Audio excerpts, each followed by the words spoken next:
शादी समारोह में अखिलेश यादव पहुंचे। मीडिया से बात करते हुए बोले, स्वामी प्रसाद मौर्य के इस्तीफे पर पार्टी में बात चल रही है, समाधान निकल जाएगा।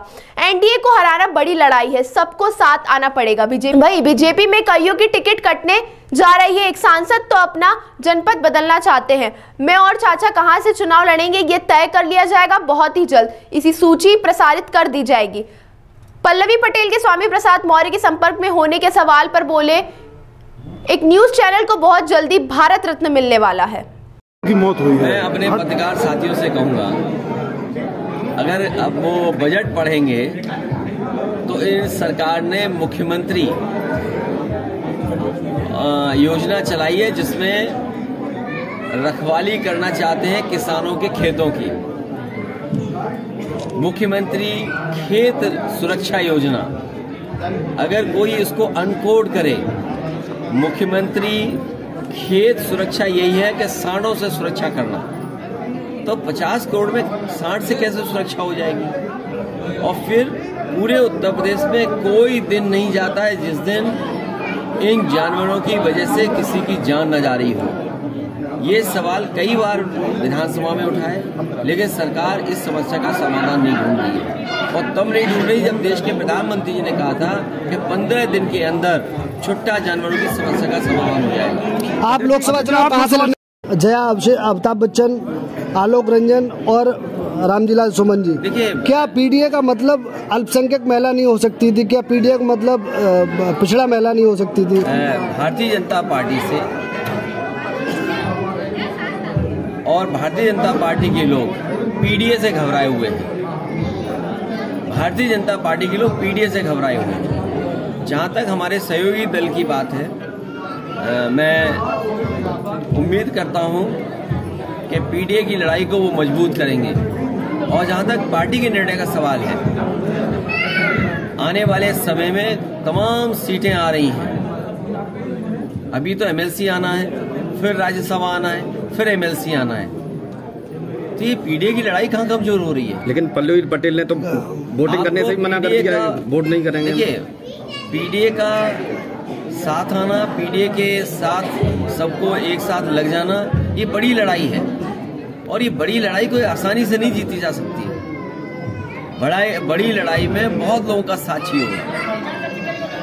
आप कहाँ से लोग? पल्लवी पटेल कह रही हैं कि स्वामी प्रसाद मौर्य लगातार मेरे संपर्क में हैं, इसका क्या मायना निकाला जाए? मैं देखो, तुम क्यों ऐसी बात कर रहे हो? अगला भारत रत्न किसी चैनल को भी मिलेगा। आपके ही पार्टी के कुछ कार्यकर्ताओं से हाथ होकर इस्तीफा दिया। ये जो सवाल आप पूछ रहे हैं, इस पे पार्टी के अंदर बातचीत हो जाएगी और उसका समाधान भी निकल जाएगा। इससे भी ज्यादा महत्वपूर्ण ये है कि पूरा किसान आंदोलन कर रहा है और पूरा देश का किसान भारतीय जनता पार्टी से जानना चाहता है कि जिन्होंने ये सपना दिखाया था कि आय दोगुनी हो जाएगी, और अभी जब भारत रत्न दिया स्वामीनाथन जी को और देश के हमारे किसानों के नेता चौधरी चरण सिंह जी को, उससे किसानों की उम्मीद और बढ़ गई कि सरकार उनकी सुनवाई करेगी, एमएसपी देगी, एमएसपी के लिए कोई कानून बनाएगी।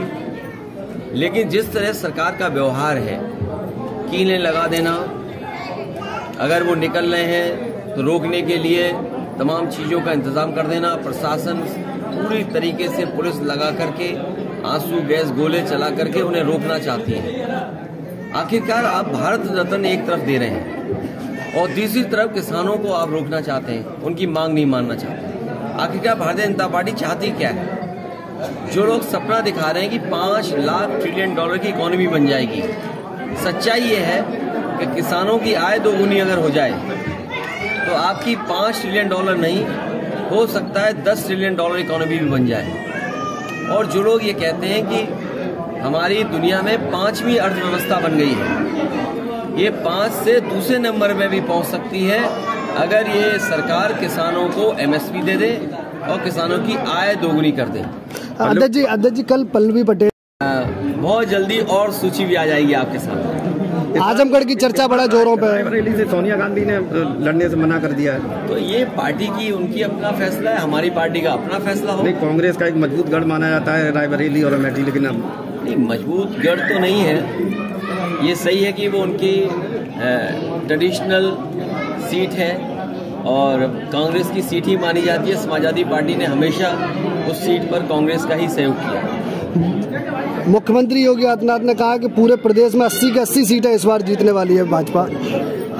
मैं आपसे कह रहा हूं कि भारतीय जनता पार्टी अपने सभी सांसदों की सीटें बदलना चाहती है, केवल एक के सिवा। 80 की सीटों पर कईयों की टिकट कटने जा रही है और एक जो सीट है वो अपना क्षेत्र बदलना चाहते हैं। तो सोचिए, जिन्हें अपने सांसदों की टिकट काटनी हो और टिकट काटने जा रहे हो तो वो क्या जीतेंगे? अगली सूची में क्या चाचा का नंबर है अगली सूची में? नहीं, अगर आप पे कुछ सुझाव हो तो बता दो। चाचा का क्या अगली सूची में नंबर है? अगर आपके पास कोई सुझाव हो और फिर आप ही कहोगे सब परिवार चुनाव लड़ गया, ये पत्रकार भी बड़े कमाल के होते हैं।